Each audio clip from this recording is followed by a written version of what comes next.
Meus irmãos, a paz do Senhor a todos. Prazer grande estar aqui com vocês. Vamos abrir a nossa Bíblia no Evangelho de Jesus, segundo escreveu São Marcos.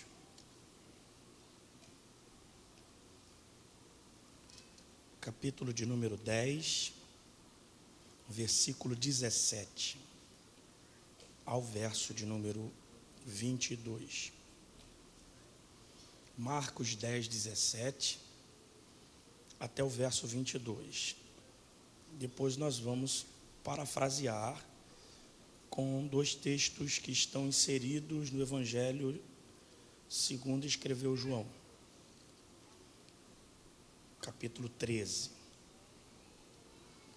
Marcos 10, 17, já está ali no telão, a partir do 17 até o verso de número 22. Pondo-se a caminho, correu para ele um homem, o qual se ajoelhou diante dele e lhe perguntou: Bom mestre, o que farei para herdar a vida eterna?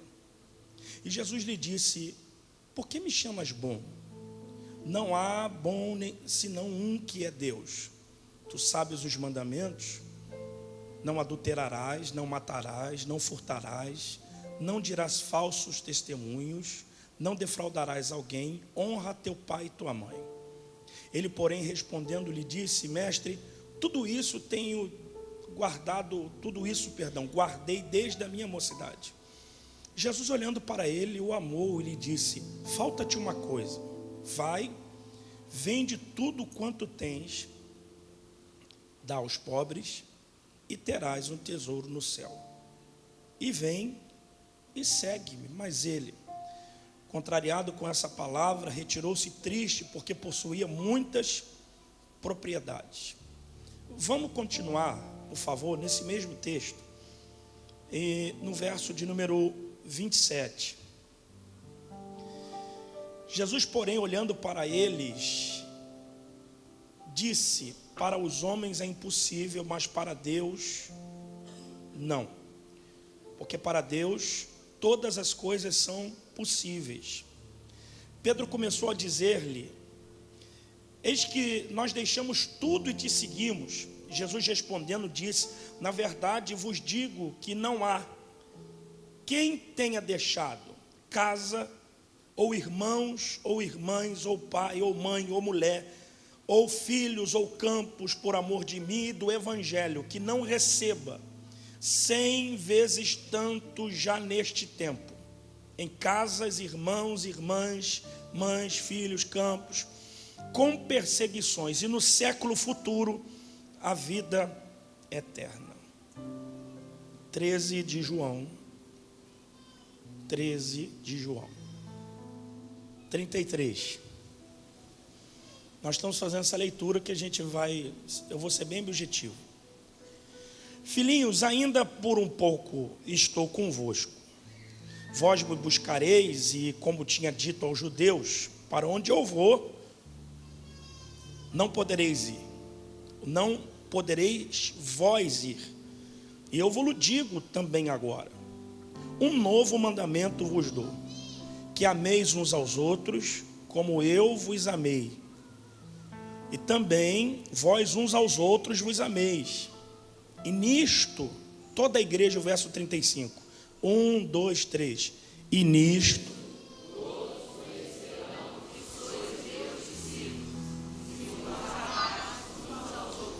todos conhecerão que sois meus discípulos, se odiarmos uns aos outros. É isso? Se o quê? Então vamos usar um princípio de interpretação.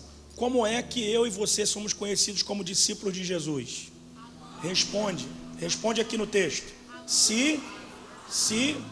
Aí a minha pergunta é: você tem sido um discípulo? João 17, o último texto que nós vamos ler, só o 20 e a parte A do 21. E você vai compreender tudo que eu estou querendo te dizer aqui.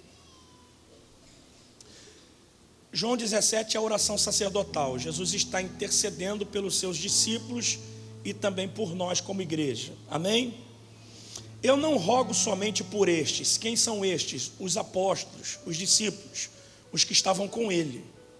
mas também por aqueles que pela sua palavra hão de crer em mim. Aí estão falando da primeira igreja aqui. Ele está falando de você. Então ele está dizendo, não intercedo só por os que estão comigo nesse tempo, mas por aqueles que hão de vir, porque creram na minha palavra. Está falando de você. Para que todos sejam,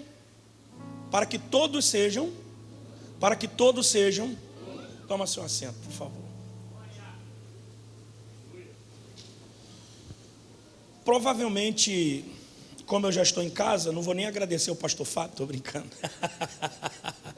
Meu amigo, Deus abençoe. Engraçado que o pastor Fábio, ele discipula tão bem os obreiros que você vai chegando no estacionamento, vai todo mundo chamando de mestre. Mestre, até o Hudson, mestre, né? Então, assim, falando no Hudson, falei para ele que eu conheci um camarada que tem um grave pior do que o dele.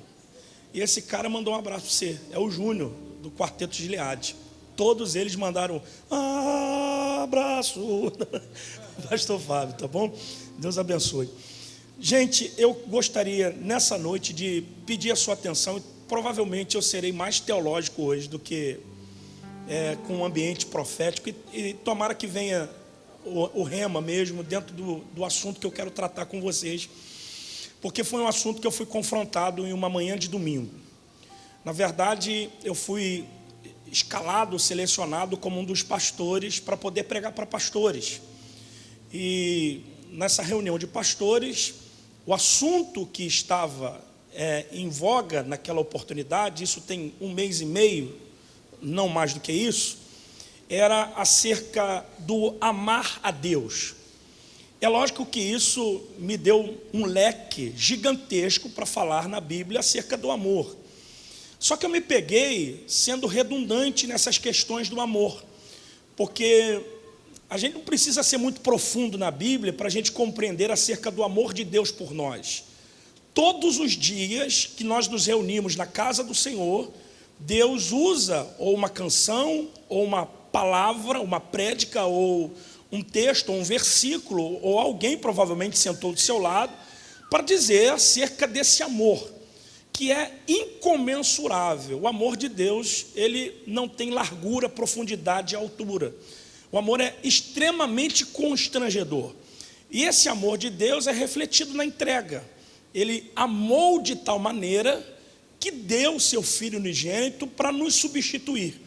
O Filho de Deus, Jesus, se tornou maldição para que nós fôssemos abençoados. Ele levou sobre si as nossas dores, suas pisaduras, pelas pisaduras fomos sarados, e entendemos que esse sacrifício de Jesus é que nos deu o direito de sermos perdoados. É lógico, mediante a graça, pela fé, porque isso não vem de nós. Só que não vou ser redundante aqui para dizer a vocês daquilo que vocês já sabem. A gente lê sobre isso, a gente ouve sobre isso, a gente canta sobre isso, e eu acho que o assunto do Deus nos amar, ele é um assunto que não poderia nem mais ser tratado, porque nós, como cristãos, sabemos que Deus nos ama e ponto final. E isso, não sendo redundante, mas já sendo, eu não preciso aqui dizer a você que nada do que você faça de bom ou de ruim vai mudar o critério de Deus acerca do amor que Ele tem por você. Então, não é porque você é muito bom ou porque você é muito ruim que Deus te ama. Isso não é uma questão de obras, isso é uma questão de graça. Deus olhou para você e te amou. Então, nada do que eu possa fazer vai mudar a opinião de Deus a meu respeito. Todas as vezes quando a gente fala desse amor, a gente lembra de alguns textos na Bíblia, e provavelmente um dos textos que é mais conhecido seja refletido na parábola do filho pródigo, que mesmo o filho saindo de casa, o pai não deixou de amá-lo, apesar de ter um filho dentro de casa que era extremamente rixoso, que é o filho que ficou. Mas esse pai ama tanto os dois filhos, que na hora que o filho mais novo vai pedir a herança, ele reparte a herança tanto para o filho que vai, quanto para o filho que ficou, porque isso reflete o amor de Deus por nós. Então Deus, Ele é tão amoroso, a sua essência e o seu atributo de amar é tão intenso, que Ele sabe que por mais que a gente tente surpreendê-lo em algumas ações, ainda que a gente não se arrependa dessas ações, Ele continua nos amando. Porque o filho pródigo, ele não se arrependeu, ele sofreu de remorso, na verdade. Porque quem se arrepende não conjectura o que vai dizer ao pai. E ele conjecturou dizendo: eu vou dizer tudo que meu pai gostaria de ouvir e vou ser recebido novamente em casa. O pai sabia que aquele filho não havia mudado, mas ele é um pai de amor. Mesmo sabendo que o filho não vai mudar, ele continua amando.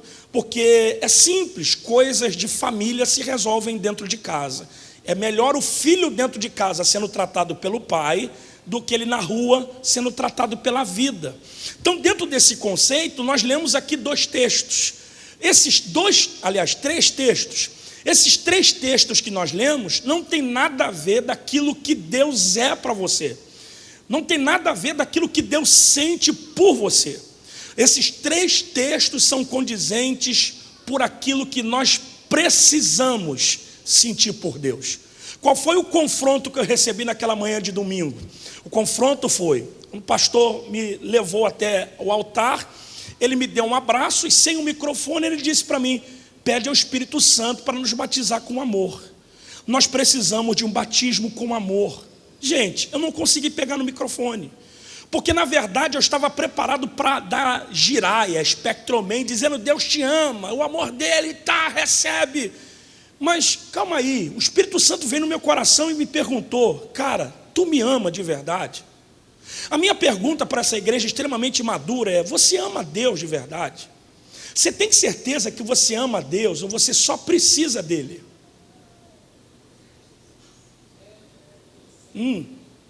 Tá bom. Por que nós lemos esses três textos? Primeiro texto. O primeiro texto é um jovem rico, que é um extremo religioso. A gente chama ele de jovem rico. Na verdade, nós não sabemos o nome dele. Mas dentro da questão teológica, a postura que esse jovem vai adotar quando ele se encontra com Jesus é uma postura farisaica. Porque quando ele chega perto de Jesus, a pergunta que ele tem é: o que é que eu posso fazer para herdar a vida eterna? Então esse jovem não está querendo uma namorada, ele não quer uma porta aberta, ele é um homem abastado, ele é um homem rico. Só que o que ele quer não é algo que faça com que ele seja feliz nessa esfera da vida. Ele entende que a vida é bilateral, ele precisa de algo no porvir, na eternidade. Por que ele é um fariseu? Porque nessa época existiam aproximadamente 6 mil fariseus, na época de Jesus, aproximadamente, um pouco mais ou um pouco menos do que isso. Os fariseus, eles tinham um conceito das regras, que era a lei, que na verdade, para que eles tivessem direito a herdar a vida eterna, eles deveriam guardar um mandamento difícil de ser guardado para que eles pudessem ser salvos. Só que o problema é que dentro do conceito farisaico, junto com os escribas, a lei não era simplesmente fácil de ser interpretada, porque a lei não é só os 10 mandamentos, que é o decálogo. A lei é um conjunto de regras com 613 preceitos. 613 preceitos que eles deveriam cumprir a regra. Como eles sabiam que não podiam cumprir isto a regra, porque existiam leis que eram extremamente difíceis de serem interpretadas e cumpridas, o que eles vão fazer? Eles vão formar um conjunto de ideias e destacar algumas dessas ideias e formar um conceito dizendo: se nós cumprirmos isso aqui, nós estamos salvos. É como um exemplo, eles vão destacar um mandamento difícil de ser seguido, e se eles cumprissem esse mandamento, eles estariam salvos. Ok. Quando ele chega para perguntar a Jesus o que eu posso fazer para herdar a vida eterna, na verdade ele já está armado, ele já sabe da resposta. Ele está fazendo um trocadilho porque ele quer pegar Jesus dentro da pergunta que ele faz. E o que Jesus vai falar com ele? Você guardou os mandamentos? Cara, perguntar para um fariseu se ele guardou os mandamentos é perguntar para um botafoguense se ele torce para o Botafogo. Entendeu ou não? Então, Jesus está fazendo uma pergunta quase que redundante. Você guardou os mandamentos? Para um fariseu, o fariseu andava com tiras de porções da lei, que eram filactérios, para dizer para todo mundo que eles eram santos. Por isso a palavra fariseu significa separado. Eles eram santos, eram crentes, apesar de serem legalistas. Quando Jesus pergunta para ele, aí eu amo Jesus de verdade. Quem ama ele dá um aleluia. Aí eu amo Jesus de verdade, que quando Jesus pergunta para ele se tu tem guardado os mandamentos, ele responde. Jesus já sabia da resposta: eu tenho guardado desde a minha infância. Eu sou crente desde berço, eu nasci no berço evangélico. Eu guardei isso porque minha mãe falava, eu participei do Shema. O meu pai falava para mim, eu vou falar para os meus filhos, isso vai passando de herança de pai para filho, eu guardei tudo isso. Só que Jesus, ao invés de aceitar a resposta, Jesus vai na tréplica dizer para ele: eu vou dizer para você quais são os mandamentos. Vocês estão aí? Quais são os mandamentos dos quais Jesus citou para esse jovem? Jesus vai citar os mandamentos no verso 19, dizendo: você não pode adulterar, você não pode matar, você não pode furtar, você não pode dizer falso testemunho, você não pode defraudar alguém, você não pode desonrar seu pai e sua mãe. São 6 mandamentos. Só que os mandamentos, eles não são restritos a esses 6 mandamentos. Jesus está destacando 6 mandamentos, porque na verdade Jesus está fazendo uma pegadinha com esse jovem. Por quê? Porque os mandamentos do decálogo, que são os mandamentos gravados na pedra, eles não são restringidos em 6 mandamentos, eles são 10 mandamentos. Quantos mandamentos? São 10 mandamentos. Depois você lê Deuteronômio capítulo 6. São 10 mandamentos. E por que Jesus só cita 6 mandamentos? Porque esses 6 mandamentos condizem com o comportamento do relacionamento.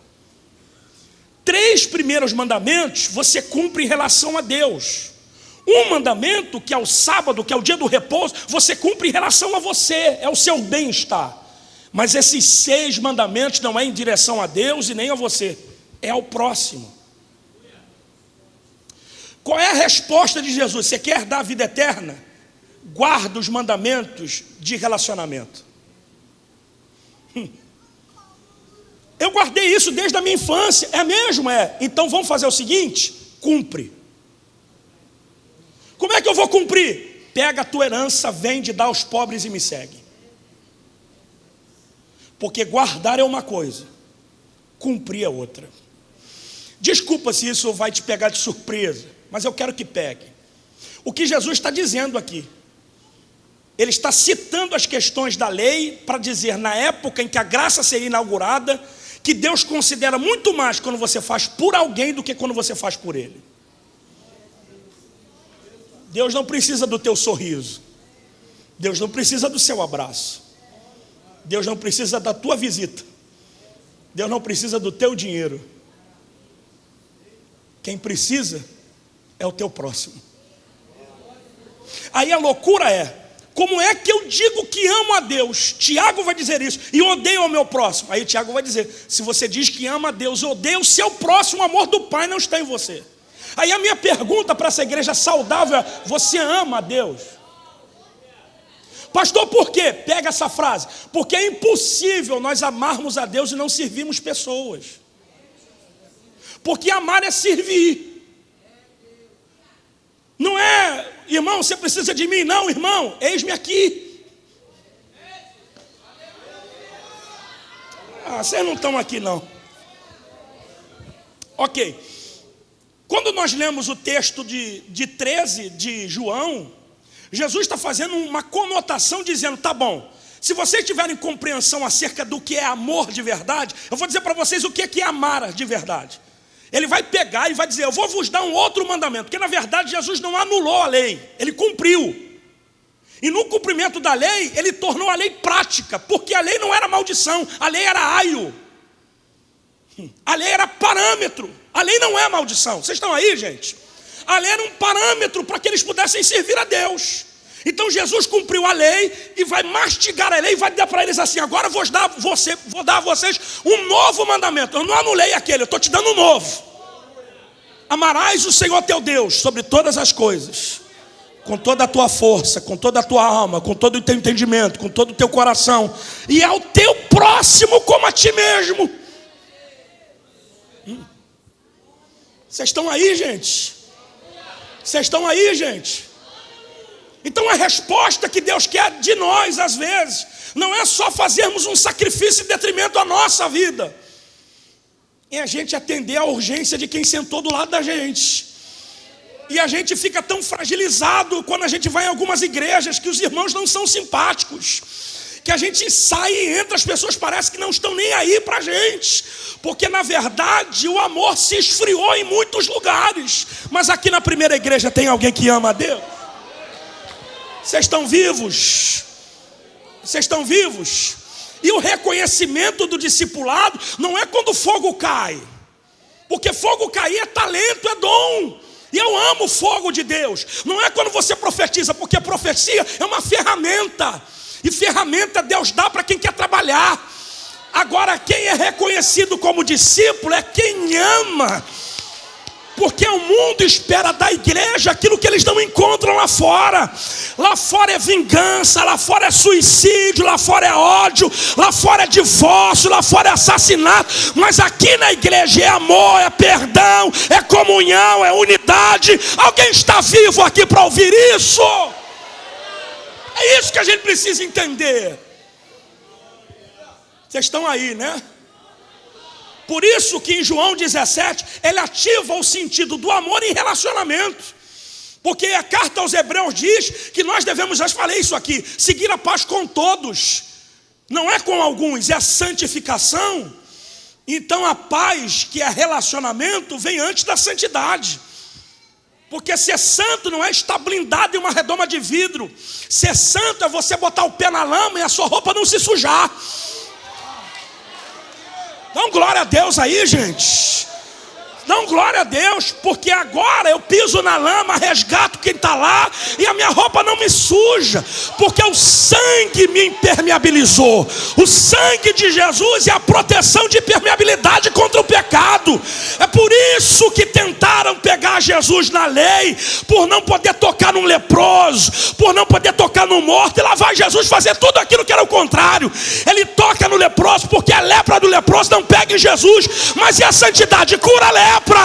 Ele toca no esquife da mulher, da filha da viúva da Naim, e ele era considerado impuro, mas eles esqueceram da impureza, porque quem estava morto ressuscitou, a glória de Deus estava sobre ele. Por isso, na oração de intercessão, que é a oração sacerdotal de João 17, ele intercede para que nós sejamos um, porque é impossível nós amarmos se nós não temos relacionamento. Isso implica tanta coisa, gente. Principalmente perdão. Vocês não vão me ouvir mais, quer ver? Quando Jesus fala acerca disso, ele está testificando duas coisas. Diga comigo. Perseverar na unidade do corpo. Diga isso. Paulo vai dizer aos Efésios capítulo 4, verso 3 ao 6, que nós devemos fazer tudo para conservar por meio da paz que nos une, a união que o Espírito dá, porque há um só corpo, um só Espírito, uma só esperança, para a qual Deus nos chamou. Há um só Senhor, uma só fé e um só batismo. Há somente um Deus e Pai de todos, que é Senhor de todos, que age por meio de todos e que está em todos. Então, se Deus não está dividido, não existe divisão entre nós. Então, dentro do conceito teológico de corpo, corpo fala, diga comigo, unidade, mais alto, unidade, harmonia e saúde. Digo, o corpo tem que estar unido, porque eu não posso dizer para a mão direita que eu não preciso da esquerda, porque elas são diferentes, mas são funcionais. Vocês não estão aqui não, gente. Porque o problema não são os membros diferentes, é quem guia esse corpo. Jesus é o cabeça desse corpo. Então nós somos diferentes, mas guiados por Jesus, nós andamos olhando para o mesmo lugar. Você tem um temperamento diferente do seu marido tem um temperamento diferente de você, pastor Fábio tem personalidade diferente da sua, mas quando Jesus encaixa na vida da gente, mesmo sendo diferentes, a gente caminha para o mesmo lugar. Era para dar um grito de glória a Deus. E eu vou profetizar que na sua casa não haverá divisão. Na sua casa todos vão olhar na mesma direção que Deus quer que ele seja. Oh, glória! Diga comigo, harmonia. Porque o corpo é harmônico. Por exemplo, eu tenho uma paulada da perna esquerda que só o Adriano Imperador tem. Jogando bola. Tá. Mentira! Cara, eu sou canhoto de pé e de mão. E às vezes eu falava quando eu era criança, para que eu tenho a perna direita? Que não presta para nada, cega. Cara, mas quando a esquerda vai, a direita equilibra. Você quer ver? Porque dentro desse conceito da harmonia, a gente é diferente, mas está na mesma frequência. Pega a guitarra e dá um toque, o som é maravilhoso. Deixa a guitarra e deixa só o bumbo da bateria, o prato e a caixa, o som é legal. Pega o teclado e faz um sonzinho, a melodia do teclado é linda também, mas bota tudo junto para tocar. Harmonia. Os instrumentos são diferentes, mas quando eles estão juntos, dá um aleluia, por favor. Segure a mão do teu irmão e diga: nós vamos andar na mesma frequência. Diga: bom Jesus vai ficar pequeno para a gente. Dá uma palavra para ele, diga: a sua família vai andar na mesma frequência que você. Filho diferente, marido diferente, esposa diferente, mas na mesma ligação, na mesma frequência. Se prepara para produzir grandes coisas no nome do Senhor, para a glória do Senhor. Agora escute, o corpo fala de saúde, não fala de perfeição. Eu, por exemplo, pareço que ser perfeito, um príncipe de Gales, um corpinho de 17 anos. Tá rindo de quê? Eu me amo. Porque se você olhar com olho crítico, você vai ver que eu sou barrigudo, perna fina, cabeçudo, careca, porque tu é crítico. Agora, se você olhar com o olho de Deus, você vai me ver um príncipe do Senhor. Ó os invejosos. Agora olha para mim, eu não sou obrigado a ser perfeito, eu sou obrigado a ser saudável, porque a igreja não é perfeita, a igreja é saudável. Como é que a gente vê uma igreja saudável? Quando há salvação, frutos. Quando é que a gente vê uma igreja saudável? Quando há comprometimento com a próxima geração, jovens. Quando a gente vê uma igreja saudável, os obreiros falando a mesma linguagem. Era para dar um glória a Deus. Quando é que a gente vê uma igreja saudável? Você feliz porque a igreja não é o lugar que você frequenta, a igreja é o lugar que você pertence. Isso aqui é uma casa, isso aqui são seus irmãos. Dá um grito de glória a Deus e aplauda o Senhor para eu tomar um golinho de água.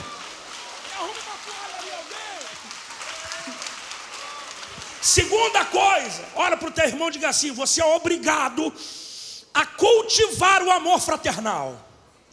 Pastor, por quê? Porque o mandamento do amor não é novo em termos de tempo. Deus no Velho Testamento já havia ordenado desde a lei. Deuteronômio capítulo 6, versículo 5: ama ao Senhor teu Deus de toda a tua força e todo o teu coração. A ordem para amar uns aos outros é repetida mais de 12 vezes só nos evangelhos. Então, quando a Bíblia fala uma vez, a gente tem que tomar atenção. Quando fala 2 vezes, você redobra a sua atenção. Quando fala de mais de 3 vezes, é uma doutrina. Então, quando você não ama, você está em desobediência. E desobediência também é pecado.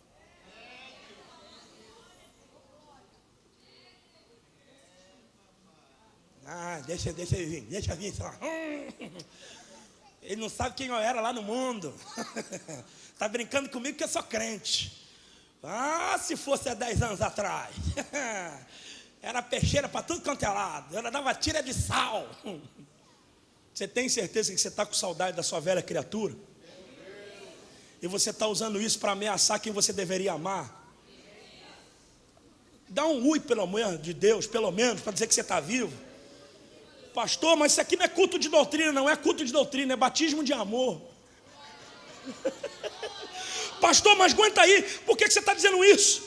Porque em 1 de Pedro, capítulo 1, verso 22, Pedro vai dizer, ele diz que a nossa alma foi purificada na obediência da verdade para o amor fraternal não ser fingido. Então o amor não é desencargo de consciência, eu preciso te perdoar para tomar ceia. Isso é desencargo de consciência, isso é máscara, isso é falsidade, isso é hipocrisia. Se nós fomos lavados pela palavra da verdade, o amor que está em nós não é fingido. Mas o irmão me prejudicou, ele vai te prejudicar de novo, e você tem a obrigação de continuar amando. O evangelho não é uma mensagem de autoajuda para tratar do seu ego inflado, inchado. É confronto para que você entre na porta que é estreita e chegue no reino dos céus. Eu não presto mais para ser pregador itinerante, não. Eu estou pregando como pastor. Só que eu gostaria que você lesse comigo. Você está achando ruim isso aqui? Eu estou usando a Bíblia. 1 João, coloca aí no telão para mim, meu querido, por favor. Capítulo de número 1, aliás, capítulo 4, versículo 7.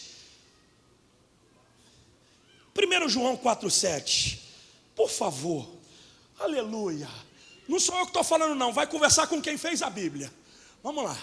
1 João 4, 7. Quando ele acha ali, eu vou lendo. Amados, odiemos-nos uns aos outros, porque Deus é ódio. Não, tá bom. Amados, amemos-nos uns aos outros, porque o amor é de quem? O amor é de quem? E qualquer que ama é nascido de quem? Então, antes de você ser batista, assembleano, você é nascido de quem? E se você é nascido de Deus, você tem a obrigação de ter o mesmo sentimento.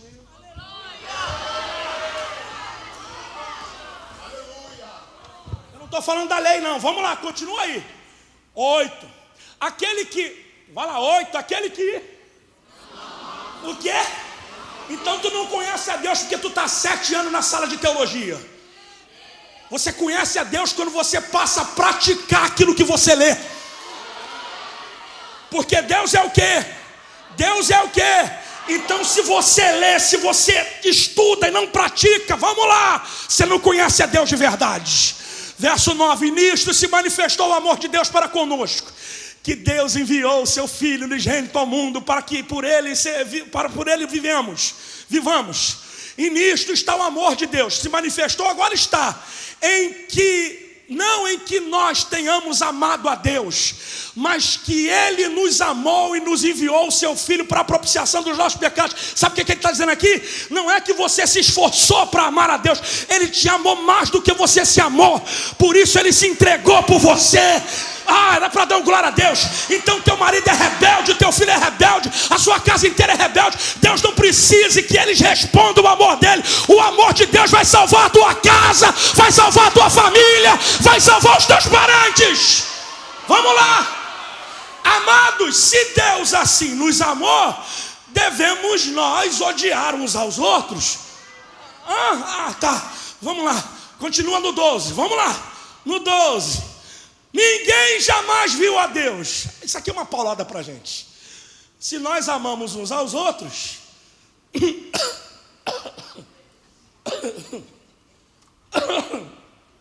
se nós amamos uns aos outros, porque ninguém viu a Deus.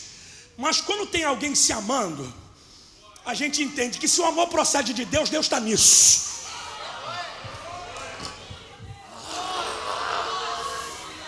Vamos lá. Nisto conhecemos que estamos nele.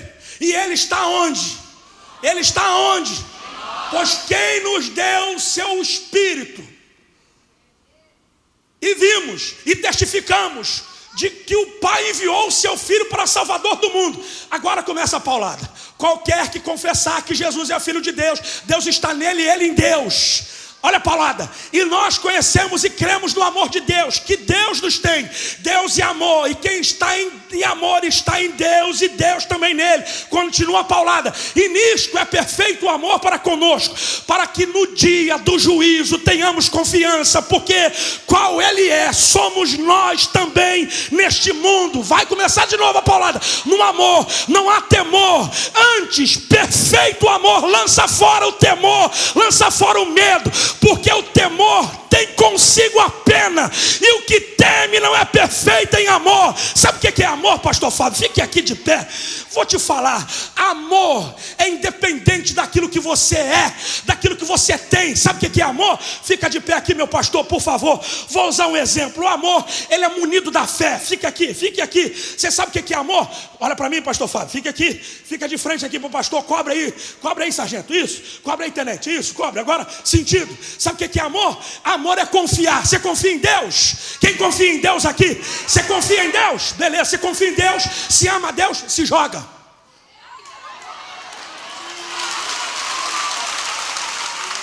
Porque o verdadeiro amor lança fora o medo. Não tenha medo de tentar, não tenha medo de amar, não tenha medo de perdoar, não tenha medo de insistir, não tenha medo de perseverar.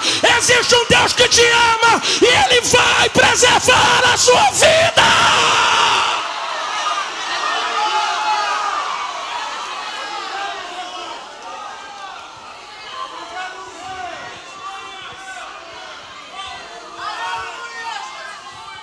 Aí o 20 diz isso. Se alguém diz, eu amo a Deus e aborreço o irmão, é mentiroso. Pois quem não ama o seu irmão, o qual viu, como pode amar a Deus?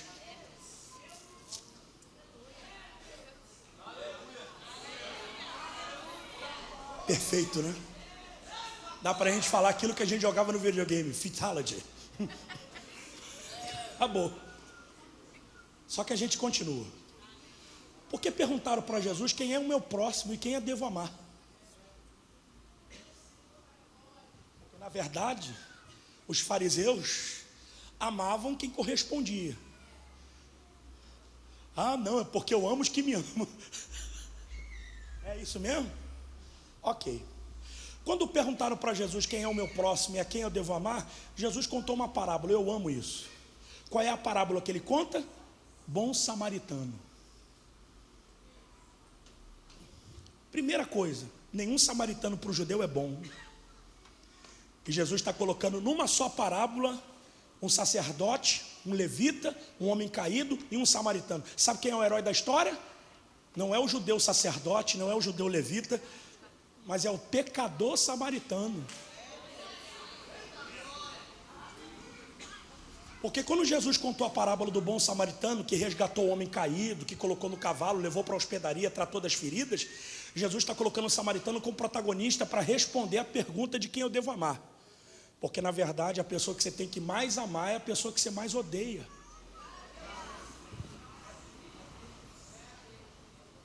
Porque todos os nossos elementos para com Deus eram elementos de ódio. Deus poderia te odiar, mas o maior golpe que Deus deu no ódio foi o perdão. Por isso que eu não sou de acordo com alguém que usa a tese dizendo, não existe nenhum versículo na Bíblia que me mande perdoar e conviver. É lógico, você não tem obrigação de ser amigo novamente, mas você tem a obrigação de conviver. Perdoar é conviver sem sentir a dor da mágoa. Porque se você perdoa e não convive, a pessoa está te ferindo de novo. E se o perdão que a gente exerce é o perdão que a gente recebe, pergunta para Jesus se ele te perdoa. E fala para ele, não precisa conviver comigo mais não.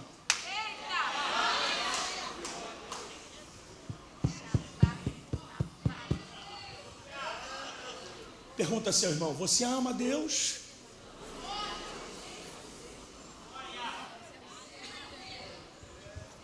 Pastor, vai dar ruim, né?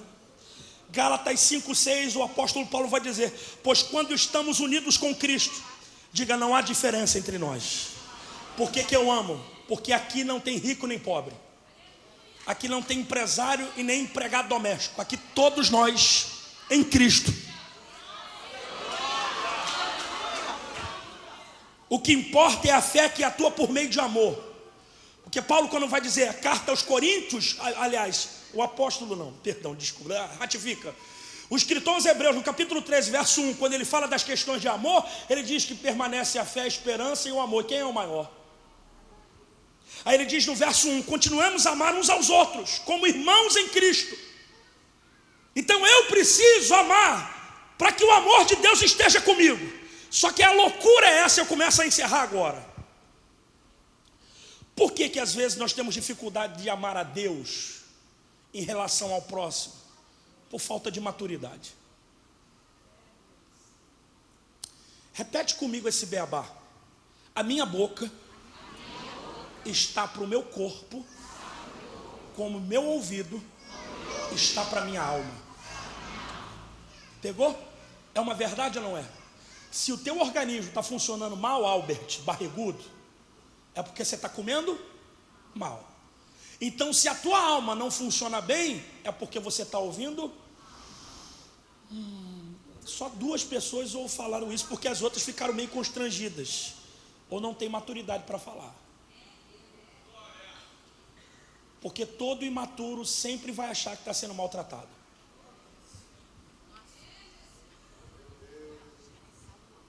Vocês estão aí? Estão aí de verdade? Quando a carta aos Hebreus foi escrita para os hebreus cristianizados do primeiro século. Ok? É isso? É isso? Só que houve no primeiro século uma perseguição romana contra os cristãos, amém? E os cristãos estavam sendo mortos, crucificados, cerrados ao meio, queimados, sendo feitos de postes. Só que os judeus, porque Roma não tinha problema com o judaísmo, Roma tinha problema com os crentes. Os judeus estavam vivendo em paz, então eles iam para o templo, faziam suas ofertas, faziam seus sacrifícios. E os judeus cristianizados começaram a querer voltar para os rudimentos passados, voltar para o judaísmo, estavam desanimando. Aí esse escritor vai escrever para reanimar esse povo que estava tentando voltar para o passado, posicionando Cristo como maior do que a lei, maior do que o templo, maior do que o sumo sacerdote, maior do que o sacrifício, maior do que a Páscoa. Jesus era tudo, muito maior do que todos os rudimentos da tradição judaica. Só que no verso 11 do capítulo 5, a partir do verso 11 do 5 de Hebreus, esse escritor vai dizer: vocês já deveriam ter sido mestres, outro patamar, mas infelizmente vocês não conseguem ser mestres porque vocês estão sendo amamentados. Já passou quase 60 anos e vocês continuam meninos. Por isso vocês não conseguem comer comida sólida, tem que ser amamentados com leite. Eu vou dar mamadeira para vocês, porque vocês não conseguem comer uma comida mais robustecida. Quiabo, angu, deixa para lá, deu até fome agora. Aí ele vai dizer que esses imaturos, que tinham aparência de gente adulta, mas consciência de criança, eles têm algumas marcas. Primeiro, por que vocês são imaturos? Pelos ouvidos tardios. Porque todo imaturo não gosta de ouvir. Se Deus está mandando a gente amar, não faz biquinho não, obedece. Se Ele está mandando você perdoar, não fica com essa carinha, dizendo: eu não gostei desse pregador. Obedece. Sumiu, glória a Deus. A marca da imaturidade está registrada no livro do Apocalipse. Porque desde o capítulo 1 até o capítulo 3, a frase que é mais repetida é: quem tem ouvidos, ouça o que o Espírito diz às igrejas. Porque o imaturo não ouve, dá um sorriso. Paulo diz ao seu filho na fé, Timóteo, que nos últimos dias muitos amontoariam doutores para si, e esses doutores, falsos profetas, produziriam comichão nos ouvidos dos ouvintes, para que não lhes resplandeça a palavra da verdade. Não, a nossa teologia não é coach, a nossa teologia é profética. Eu não vim aqui para te animar, eu vim aqui para dizer: assim diz o Senhor. Por isso Charles Swindoll, no livro A Igreja Desviada, ele contou um fato de que um circo pegou fogo. E está todo mundo tentando apagar o fogo do circo. E ninguém consegue, até que veio o palhaço vestido de palhaço. O que está acontecendo? Vai chamar o bombeiro. Bom, e o palhaço foi lá na cidade chamar o bombeiro. Você acha que alguém acreditou no palhaço? Que o circo estava pegando fogo? Porque até a gente até acha que a nossa postura não produz a verdade que falamos. Mas ninguém ouve palhaço. Porque a igreja não é um circo. A igreja é uma casa de profetas. Eu não estou dizendo que você não possa sorrir, que você não possa dar umas boas gargalhadas. Ouve o Eloy, que pelo menos é mais maduro. Mas essa galera da palhaçada que fica fazendo chacota com línguas estranhas, que fica brincando com aquilo que nós consideramos sacros, não, esses não. Agora, varão bicudo, ouve o Eloy, varão churrasqueiro, porque é uma coisa saudável, porque nós não somos anjos, nós precisamos rir também. Mas na hora que a palavra é pregada, você não vê Jesus contando piada. Ai. Ah, não, mas alguém pode dizer que você é santarrão.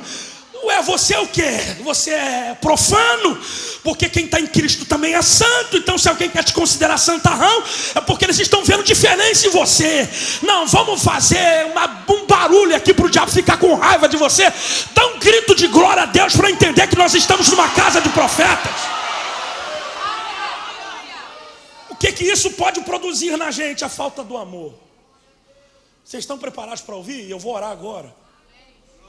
porque a gente tem outra parte da mensagem e não vou conseguir pregar. Vocês estão preparados para ouvir? O que a falta de amor pode produzir na gente? Cadê o irmão aí? A irmã querida? Apocalipse capítulo 3. Ao anjo da igreja que está... É 3? Não, por favor. É 2. É Éfeso. Ao anjo da igreja que está em Éfeso, isto diz aquele que tem à sua destra as sete,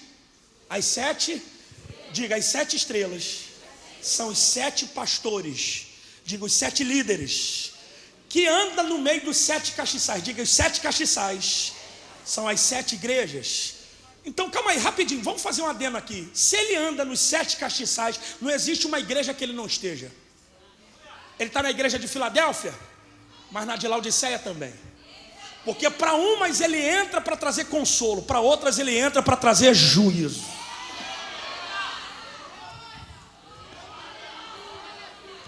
Eu sei das tuas obras, diga glória a Deus.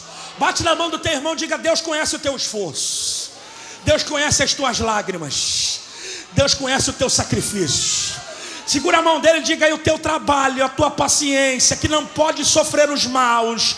Puseste a prova os que se dizem apóstolos e não são, e tu os achastes mentirosos. Continua: sofrestes, tem paciência, trabalhaste pelo meu nome e não te cansaste. Essa igreja é relevante. Tenho, porém, contra ti que você deixou o seu primeiro amor. E esse termo amor aqui é caridade, que é amor seguido de obras. É aquilo, Deus não quer um coraçãozinho, uma camisa escrita eu amo a Deus. Deus quer a tua atitude de verdade. Aí a sentença é essa: lembra-te, pois, de onde caíste, arrepende-te, diga glória a Deus, porque arrependimento é princípio de avivamento. Arrepende-te. João Batista começou pregando arrependimento, Jesus começou pregando arrependimento. Hoje eu vim aqui dizer para você: se arrepende, pratica as primeiras obras. Quando não, brevemente a ti virei e tirarei do lugar o teu castiçal. Você sabe o que é castiçal? É ministério, é igreja, é Deus dizendo para quem é líder, para quem é membro: se tu não ama o teu próximo, eu vou arrancar o talento que eu te dei. Eu vou arrancar a minha presença da tua vida, porque a presença de Deus na vida de crente não é só para disputar quem fala em línguas, quem prega bonitinho, quem canta legalzinho. Presença de Deus é para amar, para perdoar, para discipular, para cuidar, para tratar, para sarar. Levante a mão e receba essa presença. Ama. A minha calaxene e a raça. Deus não é a sua agenda, Deus não é a sua música, Deus não é a minha prédica. Porque eu corro o risco de estar fazendo tudo isso aqui e não conseguir agradar a Deus. Sabe o que Jesus deixou para a gente? Eu creio na prosperidade bíblica, mas Ele deixou para a gente 2 sinais de que a gente tem que amar e servir. Por favor, me corrijam. A gente prega sempre que em João capítulo 19, se eu não me engano, ou 20 ou 21, que quando entraram no sepulcro, tinha um lenço dobrado. E a gente usa a tradição do hóspede, né? Que quando o hóspede gosta do ambiente, ele dobra o lenço para dizer: vou voltar. Mas exegeticamente é precipitado. Que Jesus está dizendo que vai voltar para a sepultura? Não, aquele lenço era sinal de serviço. Porque eu não sei se você se lembra que ele reúne os seus apóstolos, pega uma toalha, um balde, e vai ensinar eles como é ser servo. Porque você desmerece diácono da igreja, mas Jesus foi o maior diácono que existe. Porque amar é servir. Por isso ele disse: eu não vim para ser servido. Eu fico tentando entender aonde é que esses homens vão chegar. Eles não querem ser só pastores, eles querem ser apóstolos, eles querem ser vice-deus, eles querem ser Jesus Júnior. E Jesus está dizendo: eu sou servo. Então Então aquela toalha dobrada era símbolo do serviço, não era desejo dele voltar. Então se ele deixou uma toalha, qual é o outro presente? Diga, uma cruz. Então todo servo precisa andar com uma cruz e uma toalha. Quem olhar para você tem que ver a cruz, porque amar é renúncia, é anti-humano. Eu queria odiar, mas eu amo porque eu nasci de novo. Eu queria não perdoar, mas já que Cristo habita em mim, eu perdoo, já não vivo mais eu. Era para dar glória a Deus. Quem olha para você vê uma cruz sobre você. Essa cruz é o símbolo do teu sacrifício. Você não queria fazer o que você faz, e você só faz porque você ama Ele. Eu estou aqui pregando para uma igreja madura. Explode esse lugar de glória a Deus se você ama Ele de verdade.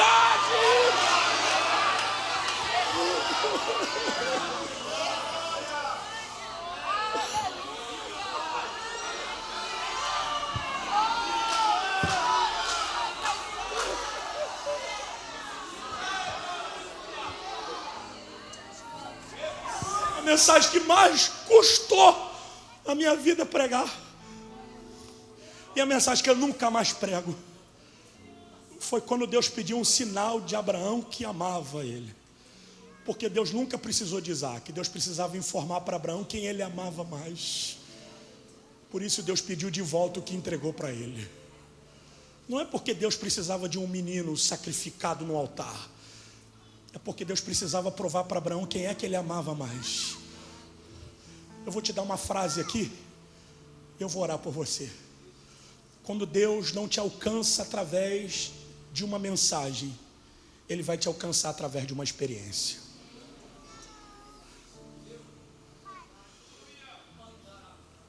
Porque só consegue amar de verdade quem um dia precisou ser amado. Só consegue perdoar quem um dia precisou ser perdoado. Por que eu estou dizendo isso? Porque você tem que viver como se nada mais te importasse. A gente está vivendo um tempo de excesso de parousia no culto. Quando está dando ruim na mensagem, alguém vem, pega o microfone e canta que Jesus vai voltar, o rei está chegando. E eu amo, eu também grito Maranata. Mas será que isso não é uma conotação de hipocrisia? Você quer ir para o céu junto com o irmão que você diz que não ama. E outra coisa, parece que essas músicas que falam do arrebatamento é o energético do culto. A gente quer morar a eternidade no céu com Ele, mas não consegue ficar 2h30 no culto ouvindo Ele falar com a gente. A minha pergunta é: tu ama Deus, irmão?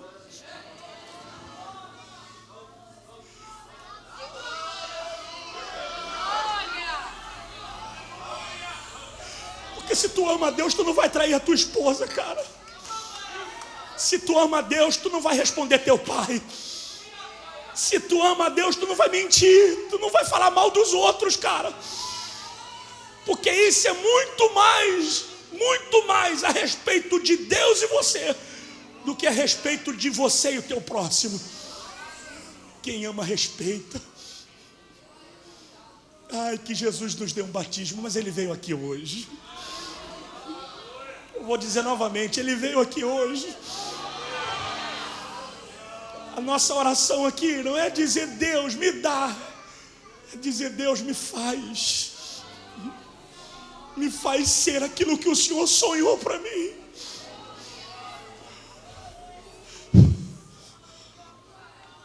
Você não sabe como é que é duro continuar servindo a Deus quando parece que Deus não nos favorece. Eu vou contar um pouco da minha tristeza às vezes. Eu me lido com todo tipo de gente da alta classe da sociedade, mesmo sendo extremamente limitado, com gente da favela. Eu gosto de pregar na favela, eu sou #favela venceu. E todos aqui sabem que eu tenho um projeto social. Eu circulo no meio de tanta gente, mas eu vejo o nível do amor das pessoas. Hoje mesmo, agora eu estava conversando com um rapaz que mora nos Estados Unidos há 12 anos. Ele tem uma empresa lá e está montando uma empresa aqui. E ele falando das histórias das pessoas que gastam dinheiro à toa quando são imigrantes lá, porque eles não têm onde gastar. Do sofrimento que algumas pessoas passam por causa de alguns líderes que vão para lá para serem ricos e não para pregar o evangelho. Aí a gente vê a discrepância e a oscilação de tanta gente no Brasil precisando de uma lata de leite. Hoje mesmo o irmão mandou um recado para mim dizendo: eu estou com erisipela, problema na coluna. Aí fui tomar medicamento, aí inchou a minha perna, estou aqui perdendo a perna, preciso fazer um exame de R$600. Eu falei: cara, tu é pregador, cadê os teus amigos? Ele falou: não tenho, cara.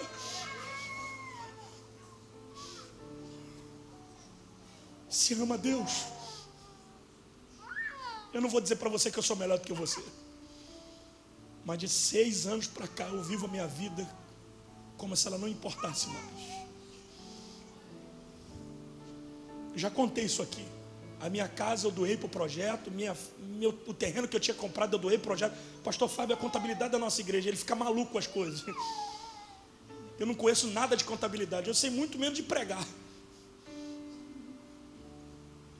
Mas todas as vezes que eu vejo, como agora na nossa IBF, crianças sendo batizadas com o Espírito Santo, eu estou dizendo para Deus: caramba, minha vida está valendo a pena. Não fica com raiva de mim, não. Quando alguém compra um carro igual ao seu, não é porque eles têm inveja de você, é porque você é modelo. Quando alguém vem para a igreja com o mesmo vestido que a senhora, não é porque elas têm inveja de você, é porque você é modelo. Porque a sua vida fala muito mais do que a sua palavra. As pessoas podem não chegar perto de você e falar que te admiram, mas elas te observam.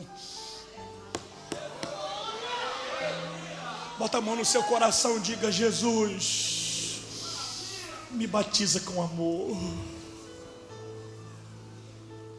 Eu quero ser Senhor amado, como um vaso nas mãos do olheiro. Quebra minha vida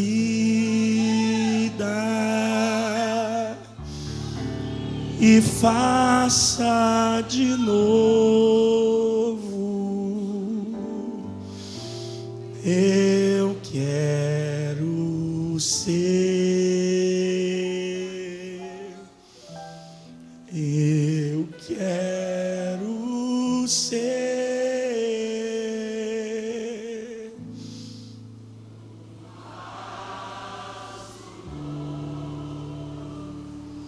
Quem precisa reconstruir a sua vida em Deus?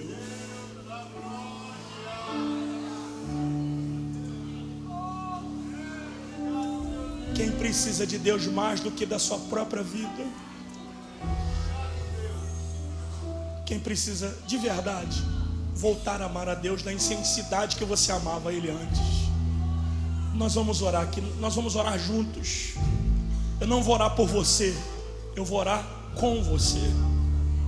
Se você precisa disso, se essa mensagem te alcançou, e se o teu coração está dizendo: vai lá, porque você precisa ativar o amor novamente, vem para cá, vem, fica de pé, vem aqui para frente, vamos dobrar o joelho, vamos dizer: Senhor, eu preciso te amar de verdade. Eu vou reformular a minha pergunta. Estou falando para você, crente, por favor, você ama a Deus de verdade? Você não foi alcançado por essa palavra, você tem certeza? Na verdade, eu vou descer aqui o que eu preciso. Eu não vou fazer nada para te empolgar, mas eu vou dizer para você como é que Deus te testa. Deus não quer muita coisa de você, Ele quer tudo. Porque se Deus só tem acesso a algumas áreas da sua vida, você nunca foi dele de verdade. Ele quer teus sentimentos, Ele quer tua família, Ele quer tudo de você. Na verdade, Ele quer ser mais do que o seu sócio, Ele quer ser o seu dono.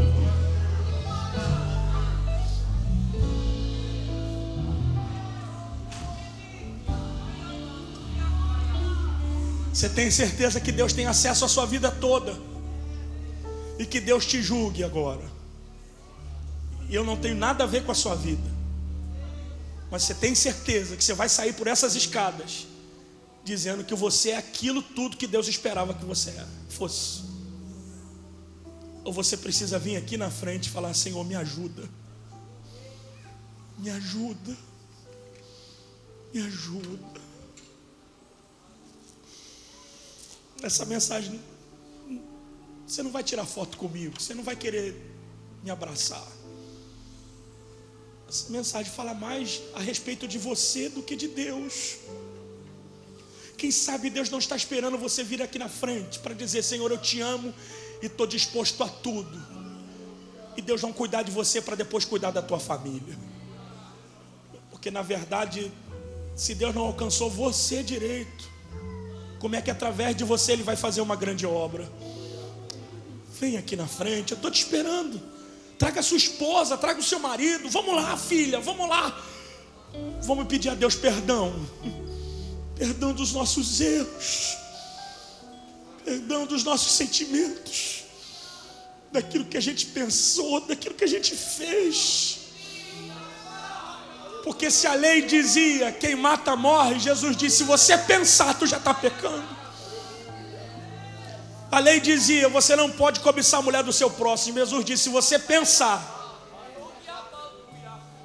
Os pecados dos pensamentos são piores do que os pecados das mãos. Estenda a sua mão para cá, o pastor Fábio vai fazer essa oração. Pai, em nome de Jesus, se você tiver coragem, pode se ajoelhar juntamente com eles. Quem tiver essa coragem, faça isso.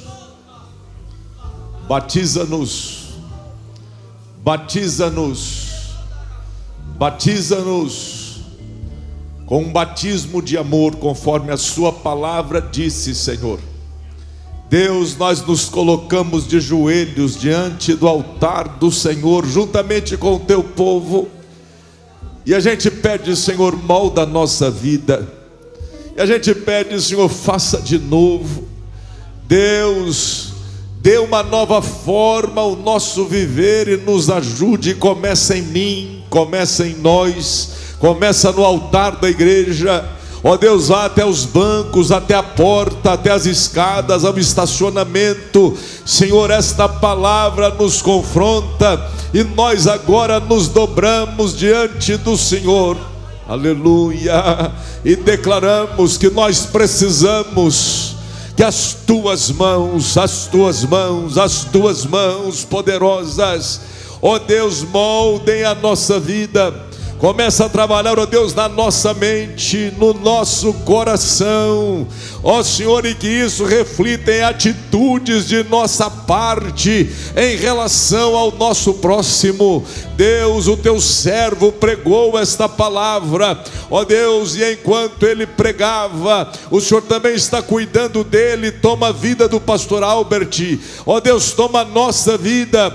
Nós declaramos que somos dependentes do Senhor. Esse povo se dobrou, Senhor, e a gente reconhece: Tu és o Senhor e nós somos servos. Nós estamos aqui para ouvir. Leva-nos conforme quiseres e aonde quiseres. Tu és o pastor e és o nosso guia. Senhor, se alguma coisa precisa ser feita, eis-nos aqui, dirige a nossa vida. Se algo precisa ser mudado, eis-nos aqui, muda a nossa vida. Nos ajude, Senhor, como igreja, a amar essa cidade, a impactar essa cidade. Ó Deus, que nós sejamos conhecidos como aqueles que nós nos amamos uns aos outros e vamos testemunhar ao mundo isso, amando-nos uns aos outros. Senhor, que o teu Espírito esteja entre nós. Derrama perdão nos nossos corações, derrama perdão em nossos corações, em nome de Jesus. tira todo ódio, todo rancor, todo problema. E ao nos levantarmos desse momento de oração, Senhor, que a gente levante com o compromisso, ó Deus, de ser uma nova pessoa, de ter novas atitudes que reflitam a presença do Senhor. A gente se levanta agora, Senhor, a gente se coloca de pé e a gente levanta as mãos e adora o seu nome, ó Deus, te pedindo: segura nas nossas mãos, segura as nossas mãos, ajuda-nos, ajuda-nos, ajuda-nos, molda-nos, trabalha em nós, muda-nos, faz de novo, para a glória do nome de Jesus, para a glória do nome de Jesus. Eu quero ser, eu quero ser